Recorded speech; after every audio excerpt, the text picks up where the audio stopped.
Hello students, welcome to सबकी पाठशाला। आप सबका मेरे यूट्यूब चैनल जिसका नाम सबकी पाठशाला है उस पर स्वागत है। तो जैसे कि मैंने इनिशिएटिव स्टार्ट किया है जिसमें मैं अभी ऑनलाइन बेसिकली 9th और 10th की जो सोशल साइंस है वो कवर करवा रही हूँ, ठीक है, यूट्यूब के थ्रू। बाकी जिसमें हम काफ़ी कुछ कर चुके हैं और आज जो हम करने वाले हैं इंग्लिश में क्लास 9 का ज्योग्राफी का 3rd चैप्टर ड्रेनेज, जो हिंदी में पहले अपलोड हो चुका है इसका सारा कुछ। और अब ये इंग्लिश का जो है वो नोट्स के साथ जो है मैं लेक्चर अपलोड कर रही हूँ आज। तो ये चैप्टर समझने से पहले या कवर करने से पहले मैं आप सबसे एक रिक्वेस्ट करती हूँ कि जो इस पे एक मेरे चैनल पे जो एक वीडियो गया हुआ है मेजर रिवर्स ऑफ इंडिया, उसको पहले देख लो। तो उससे कि आपको इस चैप्टर को समझने में बहुत ज़्यादा आसानी होगी, ठीक है। बाकी हम चैप्टर स्टार्ट करते हैं। तो जैसा पहला टर्म है हमारा ड्रेनेज। चैप्टर का नाम भी ड्रेनेज है। तो ड्रेनेज होता क्या है, सबसे पहले तो हमें ये पता होना चाहिए। तो ड्रेनेज क्या करता है, डिस्क्राइब करता है एक रिवर सिस्टम को जो एक पर्टिकुलर एरिया में है, यानी एक पर्टिकुलर एरिया के अंदर जो भी रिवर है कहाँ से ओरिजिनेट हुई है, वो किन किन एरियाज़ को वो कवर करते हुए उसमें कितनी सारी डिस्ट्रीब्यूटरीज हैं, उसकी कितनी ट्रिब्यूटरीज हैं, ये सारी चीज़ें जो है वो किस में आ जाती है, ड्रेनेज सिस्टम में आ जाता है, ठीक है। तो सबसे पहले एक वर्ड मैंने बोला यहाँ पे ओरिजिन। तो ओरिजिन का मतलब होता है कि वो जो रिवर है वो कहाँ से स्टार्ट हुई है।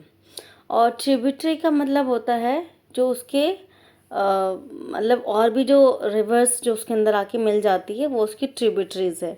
और डिस्ट्रीब्यूटरीज होती है जब वो खुद एक रिवर बहती हुई आती है और अलग अलग पार्ट में बट जाती है, तो वो डिस्ट्रीब्यूटरीज होता है, ठीक है।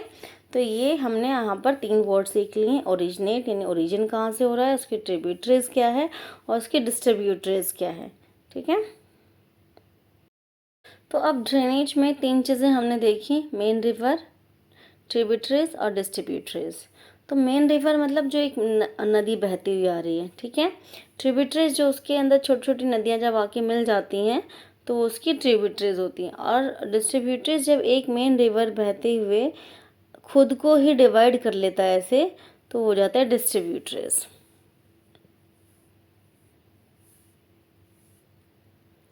इसके अलावा ड्रेनेज बेसिन वर्ड है अगला। The area drain by a single river system is called a drainage basin, यानी कि एक एरिया जिसको एक मेन रिवर कवर करता है वो क्या होता है, ड्रेनेज बेसिन। अगर हम इसे नॉर्मल भाषा में समझें तो क्या कह सकते हैं कि एक नदी जिस जिस एरिया में बहती है वो पूरा का पूरा जो एरिया है वो क्या होगा, ड्रेनेज बेसिन होगा, ठीक है। इसके अलावा अगला वर्ड है गार्ज। तो गार्ज होता क्या है, तो इसको पहले हम पिक्चर में देखते हैं। ये है गार्ज, ठीक है। इसमें ये देखो आप, ये पूरा माउंटेन होगा, ये माउंटेन होगा, रिवर ने इसको क्या कर दिया, 2 इक्वल पार्ट में बांट दिया है। तो ये जो पूरा ये जो बन रहा है सीन, ये क्या है, गार्ज। अब आगे अब हम जो डिस्कस करने वाले हैं वो करने वाले हैं ड्रेनेज पैटर्न, यानी जो ड्रेनेज है, जो नदी बहती है वो किस किस तरह का पैटर्न जो है वो बनाती है। तो सबसे पहला पैटर्न जो है वो डेंट्राइट पैटर्न है। ये देखो, डेंड्रेटिक ड्रेनेज। ये देखो, इसमें क्या होता है, जैसे एक पेड़ होता है ना, पेड़ की जो टहनियाँ ऐसे ऐसे नहीं बढ़ जाती हैं, ऐसे ये इस तरीके से ये एक पैटर्न बनता है। यानी एक नदी क्या करती है, अपने आप को इस तरीके से अलग अलग ट्रिब्यूटरीज में बांट लेती है, सॉरी डिस्ट्रीब्यूटरीज में बांट लिया, और अलग अलग ट्रिब्यूटरीज इसकी जो है इसके अंदर आके मिल जाती हैं और ये एक पेड़ की तरह हमें लगता है देखने में। तो इसलिए इसको हम क्या बोलते हैं, डेंड्रिक ड्रेनेज बोलते हैं। अगला सेकंड पैटर्न जो बन रहा है वो बन रहा है आपका ट्रैलिस ड्रेनेज। तो ये देखो, ये पैरेलल बह रहा है, देखो ये एक नदी है, ये एक रिवर है और ये इस तरीके से इसके पार्ट्स हैं ऐसे, और ये पैरेलल है एक दूसरे के, ठीक है। और थर्ड पैटर्न है रेक्टेंगुलर ड्रेनेज। तो ये बहते हुए क्या बनाते हैं, एक रेक्टेंगल का शेप बनाते हैं, इसलिए इसे क्या बोलते हैं, हम रेक्टेंगुलर ड्रेनेज बोलते हैं। और लास्ट है हमारा रेडियल ड्रेनेज। तो रेडियल ड्रेनेज में क्या होता है, जैसे कोई पार्ट ऊपर उठ गया तो एक ही रिवर की इस तरीके से अलग अलग देखो धाराएं बह जाती है, ये है ना। तो ये होता है रेडियल ड्रेनेज। तो 4 टाइप के पैटर्न जो हैं वो हमने यहाँ पर देखे हैं। अब कुछ वर्ड्स हैं जो चैप्टर में बार बार रिपीट होगा, तो उसको हम एक बार देख लेते हैं, ठीक है। तो सोर्स ऑफ रिवर का मतलब जहाँ से नदी बहना शुरू होती है। अपर कोर्स का मतलब जब नदी पहाड़ी एरिया में बहती है, पहाड़ से जब वो निकलती है तो वो अपर कोर्स हो जाता है। जब मिडल वाले पार्ट में आ जाती है तो वो मिडल कोर्स हो जाता है। और सबसे नीचे वाला जब वो प्लेन्स में आ जाती है, यानी मैदानों में आ जाती है, तो उस पार्ट को हम बोलते हैं लोअर कोर्स, ठीक है। इसके अलावा नदियाँ जो है, रिवर जो है, वो अलग अलग पैटर्न्स भी बनाती हैं, मतलब अलग अलग शेप्स बनाती हैं। तो वो क्या है, तो एक है मीन डियर, देखो ये इस तरह का जो एक सांप की तरह शेप बन रहा है ना, इस तरीके से, इसे बोलते हैं, ठीक है। अगला है हमारा ऑक्स बो लेक, ये देखो जैसे घोड़े की नाल होती है ना, उस तरीके से यू शेप का ये लेक बनता है, इसलिए इसको क्या बोलते हैं, ऑक्स बो लेक बोलते हैं। और एक है डेल्टा, तो जब ये रिवर्स ऐसे से मतलब अलग अलग जब वो सिल्ट वगैरह अपने साथ लेकर आती है, पार्टिकल्स वगैरह, और वो जब छोड़ना शुरू कर देती है, तो इस तरीके से डेल्टास जो हैं वो बनने शुरू हो जाते हैं। तो ये डेल्टा है, ठीक है। तो इस तरीके से ये देखो, आप ये दिखाया हुआ है ना, ये नदी देखो बह रही है, बीच में एक लैंड बन गया है, यहाँ एक लैंड बन गया है, तो इस तरीके से क्या बना रही है, डेल्टास बना रही है।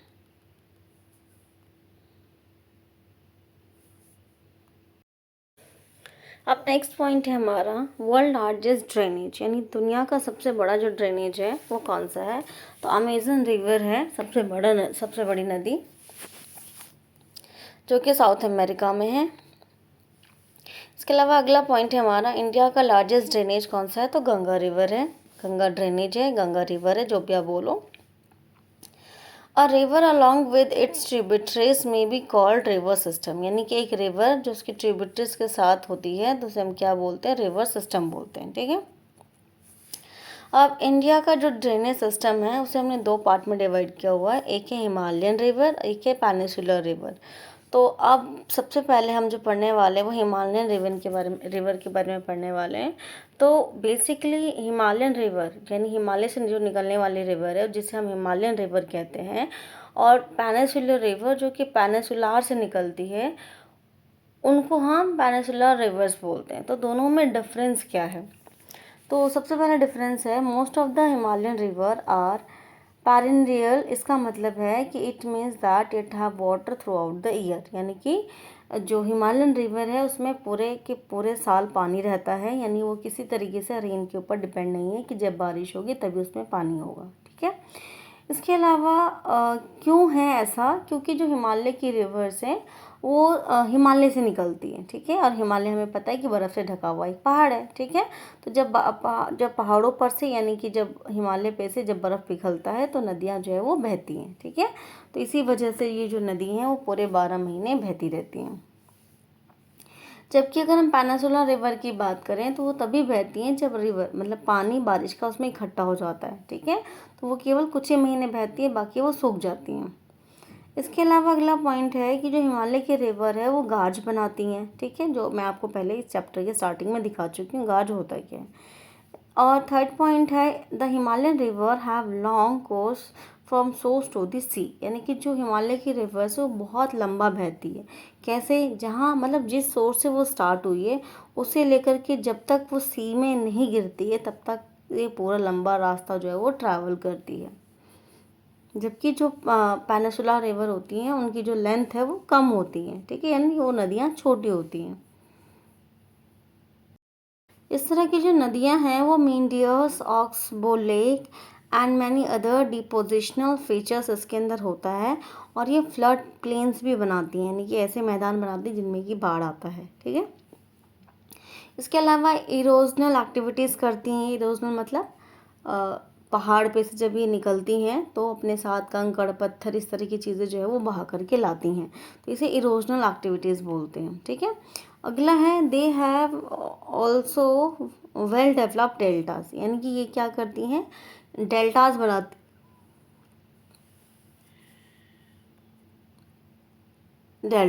हैं, ठीक है। अब अगला टॉपिक है हमारा पेनिसुलर रिवर्स। तो इसका पहला पॉइंट है ये a large number of peninsular rivers are seasonal and, यानी कि डिपेंड करती हैं वो रेन पर, ठीक है। तो अगर आप पेनिसुलर पार्ट पढ़ लोगे इस चैप्टर से पहले तो आपके लिए बहुत यूज़फुल रहेगा। ये ट्राइंगल का जो शेप बनता है इस तरीके से पेनिनसुलर पार्ट है यहाँ पर, ठीक है। तो यहाँ पर जो नदियाँ बहती हैं उन्हीं को हम बोलते हैं पेनिनसुलर रिवर्स। ये छोटी होती हैं, ठीक है। और जनरली जो पेनिनसुलर रिवर्स है उसे हम ओल्ड रिवर्स बोलते हैं, क्योंकि मतलब इनमें पानी पूरे साल तो रहता नहीं है और बारिश के ऊपर डिपेंड करती हैं, इसलिए इस समय क्या बोलते हैं, बूढ़ी नदियाँ, मतलब ओल्ड रिवर्स इन्हें कहा जाता है। इसके अलावा the main source of the river is the peninsular plateau and the central highland. ये जो नदियाँ हैं वो कहाँ से बहती है, पेनिनसुलर प्लेट्यू से बहती हैं या फिर सेंट्रल हाईलैंड से बहती हैं। तो अब हम पढ़ने वाले हैं बेसिकली डिटेल में द हिमालयन रिवर्स, यानी कि हिमालय से निकलने वाले रिवर्स के बारे में। तो 3 रिवर हमें पढ़ना है basically, the Indus, Ganga and Brahmaputra. और ये भारत मतलब 3 नदियाँ, बड़ी नदियाँ हैं जो हिमालय से निकलती हैं, जिसमें हम सबसे पहले पढ़ने वाले हैं इंदस रिवर के बारे में, जिसे हम सिंधु नदी भी कहते हैं हिंदी में, ठीक है। तो इसका पहला पॉइंट क्या है, the river Indus rises in the near lake Mansarovar flowing west. यानी कि अगर आपको मैप याद हो थोड़ा सा भी तो आपको ये पता होगा ये हिमालय का पार्ट है, इस तरीके से, ये इसका आप हेड छोड़ दो, ठीक है। तो यहाँ पर है मानसरोवर झील हिमालय के इस तरफ, तो यहाँ से जो है ये निकलना शुरू होती है इस तरीके से, उल्टा ही जम्मू कश्मीर बहते हुए पाकिस्तान की तरफ जाती है। It enter in the India in the Ladakh, और ये इंडिया में कहाँ एंटर करती है, लद्दाख में एंटर करती है। इसकी जो टोटल लेंथ है वो कितनी है, 2900 किलोमीटर है। और इसकी जो ट्रिब्यूटरीज है वो कौन कौन सी है, जास्कर, नुब्रा, शायॉक और हुंजा, ये इसकी ट्रिब्यूटरीज हैं। इसके अलावा सतलुज, ब्यास, रावी, चेनाब और झेलम, ये सारी नदियाँ आपस में मिल जाती हैं और मिलने के बाद पाकिस्तान से होते हुए ये जम्मू कश्मीर में एंटर करती है। और जम्मू कश्मीर में एक जगह है मिठानकोट, जहाँ पर ये सिंधु नदी के अंदर यानी कि इंदस रिवर के अंदर मिल जाती हैं।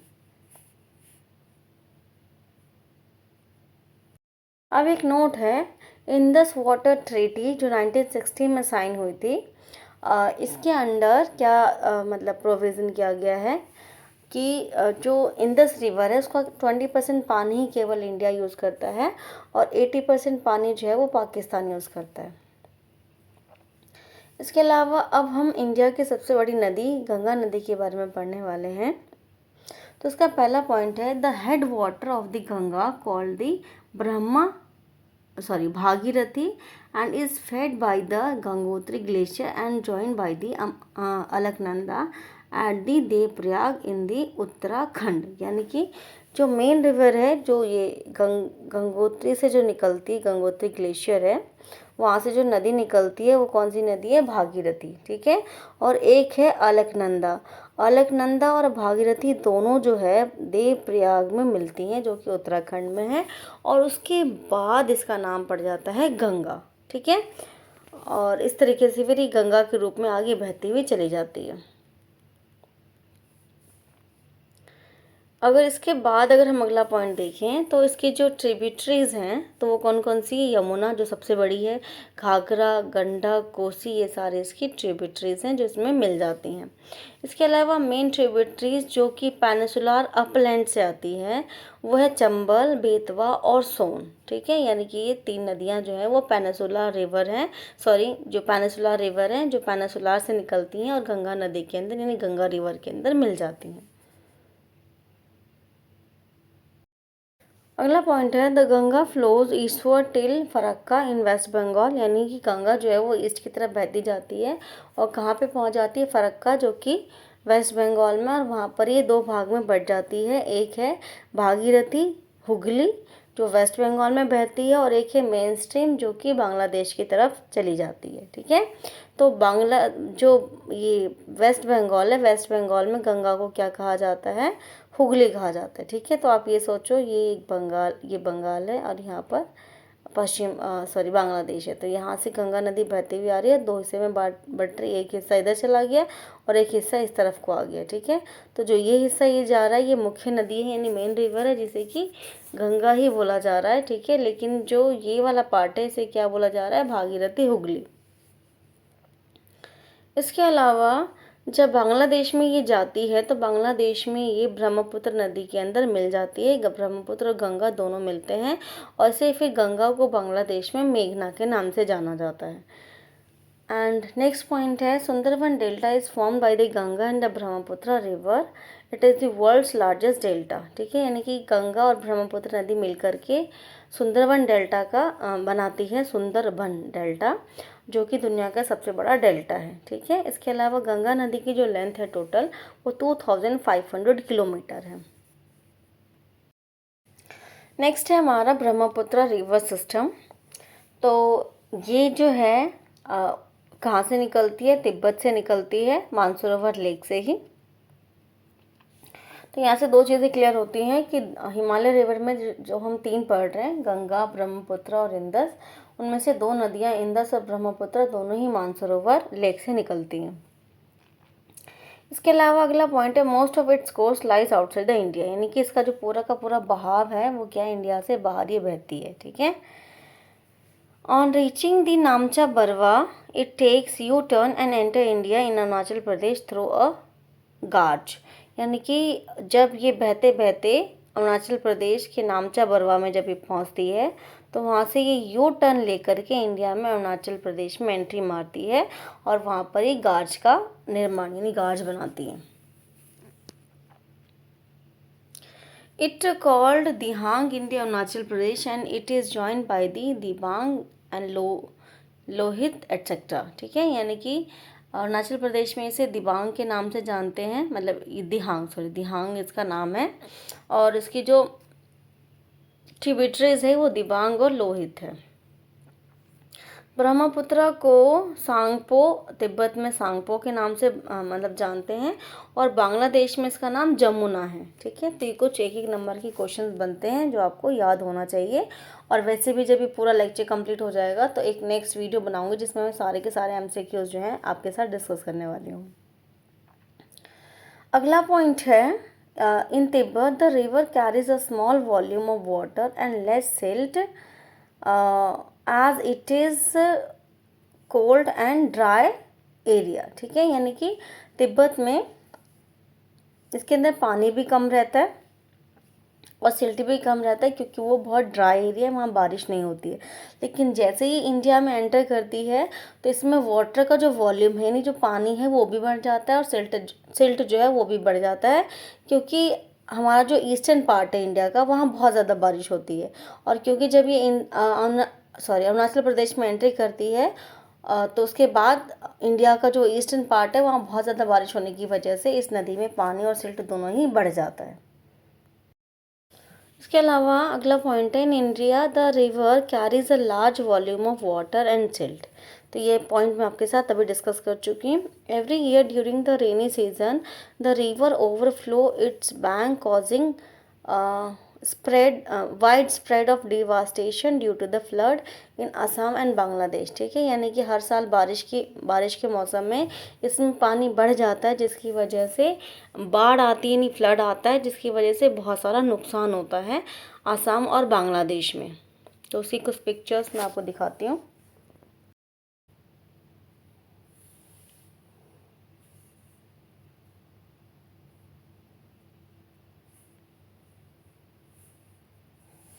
तो नेक्स्ट पॉइंट है अब हमारा पेनिनसुलर रिवर का, जिसमें कि हमें कितनी 6 रिवर्स पढ़नी है महानदी, गोदावरी, कृष्णा, कावेरी, नर्मदा और तापी। ठीक है, तो जिसमें से जो 4 नदियां हैं, महानदी, गोदावरी, कृष्णा, कावेरी, ये चारों की चारों जो हैं वो कहाँ बहती हैं? ईस्टवर्ड, यानी कि ईस्ट डायरेक्शन में बहती हैं और बे ऑफ बंगाल में गिरती हैं। ठीक है, जबकि नर्मदा और तापी जो है वो वेस्ट की तरफ बहती है और ईस्ट्रेज बनाती है और जो अरब सागर है उसमें वो गिरती हैं। ठीक है,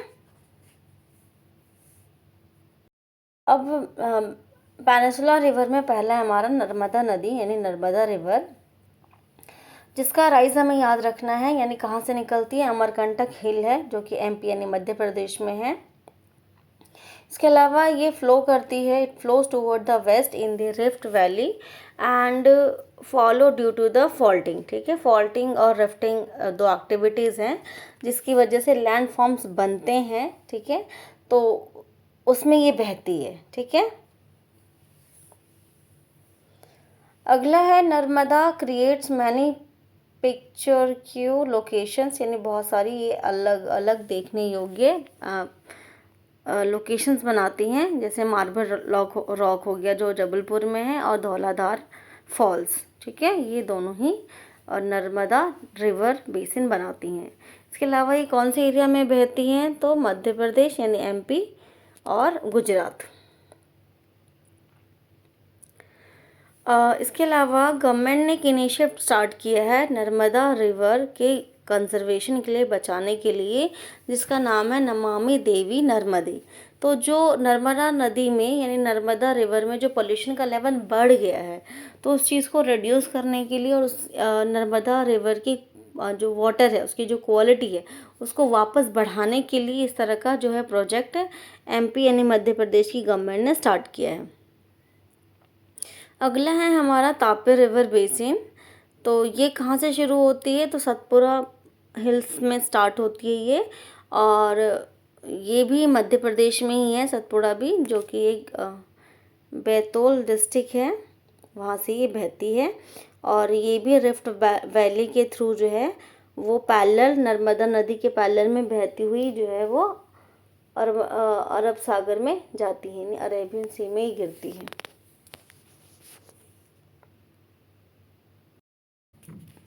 नेक्स्ट पॉइंट है, इसकी जो लेंथ है नर्मदा रिवर से कम है और किस किस एरिया को कवर करती है, तो मध्य प्रदेश, गुजरात और महाराष्ट्र, ये 3 स्टेट्स है जहाँ पर ये नदी बहती है।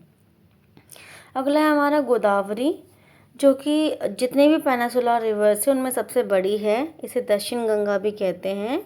और ये स्टार्ट कहाँ से होती है, वेस्टर्न घाट के नासिक डिस्ट्रिक्ट जो कि महाराष्ट्र में है, वहाँ से ये स्टार्ट होती है, यानी ये हमारा वेस्टर्न घाट, तो यहाँ से ये स्टार्ट होती है और बहते हुए ये ईस्ट की तरफ जाती है और बे ऑफ बंगाल में यानी ये गिर जाती है। इसकी टोटल जो लेंथ है वो 1500 किलोमीटर है। और ये ड्रेन किस में होती है, मतलब किस में गिरती है, बे ऑफ बंगाल में, अभी मैंने आपको बताया ही है। इसके अलावा इसकी ट्रिब्यूटरीज कौन कौन सी है, पूर्णा, वर्धा, प्राणहिता, मंजरा और पेनगंगा, ये इसकी कुछ ट्रिब्यूटरीज हैं। और क्योंकि इसकी लेंथ पेनिसुला रिवर में सबसे ज़्यादा है, इसलिए इसे दक्षिण गंगा के नाम से जाना जाता है। इसके अलावा नेक्स्ट टॉपिक है हमारा महानदी बेसिन का, जो कि हाईलैंड्स हैं छत्तीसगढ़ का, वहाँ से ये बहती है। और बस इसका एक ही पॉइंट आपको याद रखना है। और कृष्णा बेसिन का भी ये महाबलेश्वर से स्टार्ट होती है, इसकी लेंथ जो है वो 1400 किलोमीटर है। इसकी कुछ ट्रिब्यूटरीज है, तुंगभद्रा, कोयना और घाट प्रभा और मुसी और भीमा, ये कुछ इसकी ट्रिब्यूटरीज हैं। और ये कौन कौन से स्टेट में बहती है, तो महाराष्ट्र में, कर्नाटका में और आंध्र प्रदेश में। ये आंध्रा होगा, आंध्र प्रदेश। ठीक है, अगला है हमारा कावेरी बेसिन, जो कि ब्रह्मगिरी रेंज जो कि वेस्टर्न घाट में पड़ता है, वहाँ से ये बहती है और बे ऑफ बंगाल में ये गिरती है। इसकी टोटल लेंथ जो है वो 760 किलोमीटर है। इसकी ट्रिब्यूटरीज अमरावती, भवानी, हेमावती और काबिनी है। किस किस स्टेट्स में बहती है ये, तो कर्नाटका, केरला और तमिलनाडु में बहती है। इसके अलावा कावेरी नदी जो है वो मतलब दूसरा सबसे लार्जेस्ट फॉल बनाती है, जिसे शिव सुंदरम के नाम से जाना जाता है, सेकेंड लार्जेस्ट वाटरफॉल बनाती है। अब अगर हम बात करें लेक की, तो लेक्स क्या हैं, हमारे इंडिया में बहुत तरह की लेक्स हैं। ठीक है, तो जिसमें परमानेंट लेक हो गया, नॉन परमानेंट लेक, परमानेंट मतलब जो हमेशा बहती हैं, नॉन परमानेंट मतलब जो कि बारिश के मौसम में बनती हैं, उसके बाद फिर ये सूख जाती हैं। ग्लेशियर लेक्स जो कि बर्फ़ के पिघलने से बनती हैं। ऑक्सबो लेक जो कि इस तरह का शेप का होता है लेक, वो ऑक्सबो लेक होता है। लैगून लेक्स हैं जो कि स्पिट्स और बार्स के थ्रू बनती हैं। इसके अलावा फ्रेश वाटर लेक है जिसमें मीठा पानी मतलब होता है। सॉल्ट वाटर लेक है जिसमें खारा पानी होता है। मैन मेड लेक्स होता है जो कि इंसानों ने बनाया है अपनी ज़रूरत को पूरा करने के लिए, जैसे कि इरिगेशन हो गया या इलेक्ट्रिसिटी हो गया, तो मैन मेड लेक हो गया, ठीक है। अब अगर हम नेचुरल लेक की बात करें जो नेचर ने बनाया है, तो उसमें नैनीताल लेक हो गया, चिल्का लेक हो गया, पुलिकेत लेक हो गया, सांबर लेक हो गया, डल लेक हो गया, वुलर लेक हो गया, भीमताल लेक हो गया। ये कुछ ऐसी लेक्स हैं जो नेचर ने बनाया है, इसलिए से हम इसको नेचुरल लेक्स कहते हैं। मैन मेड लेक्स की अगर हम बात करें तो इसमें राणा प्रताप सागर हो गया, गोविंद सागर हो गया, नागार्जुन सागर हो गया। तो ये कुछ ऐसे हैं जो कि हमने खुद बनाए हैं अपनी ज़रूरत के अकॉर्डिंग, ठीक है। अब अगर हम इम्पोर्टेंस ऑफ लेक की बात करें तो लेक क्यों ज़रूरी है, तो उसका पहला पॉइंट है जो लेक्स होते हैं वो टूरिस्ट का एक बहुत अच्छा पॉइंट होते हैं, यानी लोग जो है वो लेक देखने आते हैं, घूमने आते हैं, जिससे टूरिज़्म इंडस्ट्री को बढ़ावा मिलता है। इसके अलावा बिजली बनाने के लिए एक यूज़फुल सोर्स है ये क्या करता है, रिवर का जो फ्लो है उसको रेगुलेट करता है, ठीक है। इसके अलावा ये फ्लडिंग को प्रिवेंट करता है, यानी कि बाढ़ को रोकता है, इरिगेशन के लिए काम आता है, और ये मेंटेन करता है इकोलॉजिकल बैलेंस, यानी कि जो एक प्रकृति में जो एक संतुलन बना हुआ है उसको ये मेंटेन करके रखता है।